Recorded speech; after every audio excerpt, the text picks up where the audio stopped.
Assalamualaikum saudara seiman. Pada video kali ini kita akan membahas tentang kumur-kumur dan istinsya bagi orang yang berpuasa serta jumlah rakaat salat tarawih. Yang dibahas terdapat di dalam makalah yang disusun oleh Ustaz Abdul Somad dengan judul 30 fatwa seputar Ramadan. Pertanyaannya, ada yang mengatakan bahwa kumur-kumur atau istinsya dalam berwudu berpengaruh terhadap sahnya berpuasa. Sejauh mana kebenaran pendapat ini?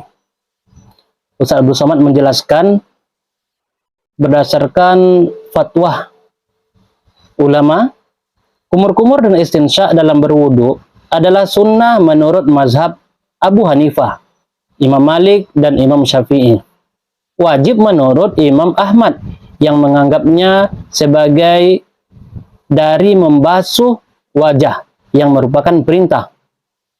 Apakah sunnah atau wajib tidak selayaknya ditinggalkan ketika berwudu? Apakah ketika berpuasa ataupun tidak ketika berpuasa? Bagi seorang muslim, ketika sedang berpuasa agar tidak terlalu berlebihan dalam berkumur-kumur dan istinsya.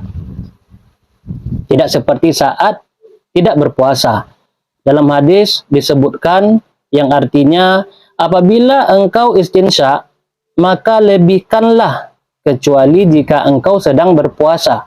Hadis riwayat Syafi'i, Ahmad, serta Imam yang keempat dan Al-Baihaqi. Jika seseorang yang berpuasa berkumur-kumur atau melakukan istinsya ketika berwudu, lalu air masuk ke tenggorokan tanpa disengaja dan tidak karena sikap berlebihan, maka puasanya tetap sah, sama seperti lalat terbang dan masuk ke tenggorokan, karena semua itu kesalahan yang tidak dianggap, meskipun sebagian imam berbeda pendapat mengenai ini. Kumur-kumur yang bukan karena berwudu juga tidak mempengaruhi sahnya puasa, selama air tidak sampai ke dalam perut. Wallahu a'lam. Nah, saudara seiman, bahwa istinsya memasukkan air di dalam hidung, kalau tidak berlebihan, maka tidak masalah, boleh-boleh saja. Kita masuk pembahasan selanjutnya tentang jumlah rakaat salat tarawih berdasarkan fatwa Syekh Atiyah Sakor. Adapun pertanyaannya, apakah Rasulullah Shallallahu Alaihi Wasallam melaksanakan salat tarawih 20 rakaat? Ustaz Abdul Somad menjelaskan di dalam makalah tersebut bahwa Imam Bukhari dan lainnya meriwayatkan dari Aisyah radhiyallahu anha, Rasulullah Shallallahu Alaihi Wasallam tidak pernah menambah dalam bulan Ramadan maupun di luar Ramadan lebih dari 11 rakaat. Rasulullah Shallallahu Alaihi Wasallam melaksanakan 4 rakaat. Jangan engkau tanya tentang bagus dan lamanya. Kemudian beliau melaksanakan sholat 4 rakaat lagi. Jangan engkau tanya tentang bagus dan lamanya. Kemudian Nabi Muhammad melaksanakan sholat 3 rakaat. Ucapan Aisyah ini melaksanakan sholat 4 rakaat tidak menafikan bahwa Rasulullah SAW mengucapkan salam setelah 2 rakaat berdasarkan sabda Rasulullah SAW yang artinya sholat malam itu 2 rakaat, 2 rakaat. Dari ucapan Aisyah radhiyallahu anha melaksanakan sholat 3 rakaat, maknanya melaksanakan sholat witir 1 rakaat dan sholat syaf 2 rakaat. Imam Muslim meriwayatkan dari Urwah dari Aisyah radhiyallahu anha, ia berkata, Rasulullah Shallallahu Alaihi Wasallam melaksanakan sholat malam 11 rakaat, melaksanakan sholat witir 1 rakaat daripadanya. Nah, saudara seiman, Ibnu Hibban dan Ibnu Huzaimah meriwayatkan dalam kitab Sahih mereka dari Jabir radhiyallahu anhu bahwa Rasulullah Shallallahu Alaihi Wasallam mengimami para sahabat sholat 8 rakaat dan sholat witir. Kemudian mereka menunggu Rasulullah pada malam berikutnya. Akan tetapi Rasulullah tidak keluar menemui mereka. Inilah yang sahih dari perbuatan Rasulullah Shallallahu Alaihi Wasallam. Tidak ada riwayat yang sahih lain selain ini. benar bahwa kaum muslimin melaksanakan sholat pada masa Umar, Utsman dan Ali sebanyak 20 rakaat. Ini adalah pendapat jumhur fuqaha, ahli fikih, kalangan mazhab Hanafi, Hambali, dan Daud. Imam At-Tirmizi berkata, mayoritas ulama berpegang pada riwayat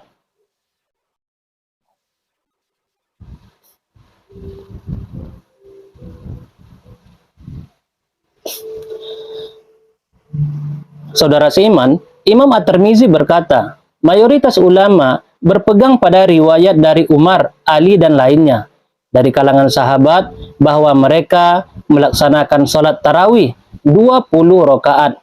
Ini adalah pendapat Imam As-Sauri, Ibnu Al-Mubarak, dan Imam Syafi'i. Demikian saya melihat kaum muslimin di Mekah, mereka melaksanakan sholat tarawih 20 rakaat. Menurut Imam Malik, sholat tarawih 36 rakaat selain witir. Imam Al-Zarqani berkata dalam syarah Al-Mawahib Al-Laduniyah, Ibnu Hibban menyebutkan bahwa sholat tarawih pada awalnya adalah 11 rakaat. Mereka melaksanakannya dengan bacaannya yang panjang. Lalu kemudian mereka merasa berat. Maka mereka meringankan bacaan dan menambahkan jumlah rakaat.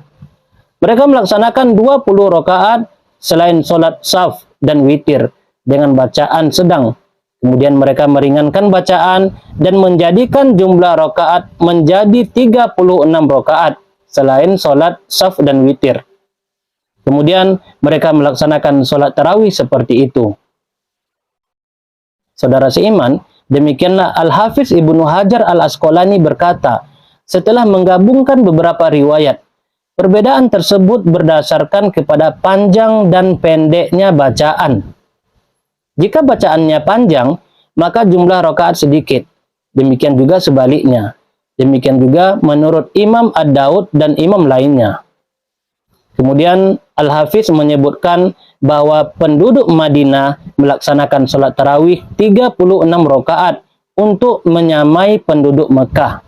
Karena penduduk Mekah melaksanakan tawaf 7 putaran di antara 2 waktu istirahat pada sholat tarawih. Maka penduduk Madinah membuat 4 rakaat sebagai pengganti 7 putaran tawaf tersebut. Nah, saudara seiman, jelaslah bagi kita bagaimana bilangan sholat tarawih. Ada yang mengerjakan 8, ada yang mengerjakan 20, bahkan ada yang mengerjakan 36 rakaat. Yang tidak boleh adalah yang tidak melaksanakan sholat tarawih. Wallahu a'lam bishawab.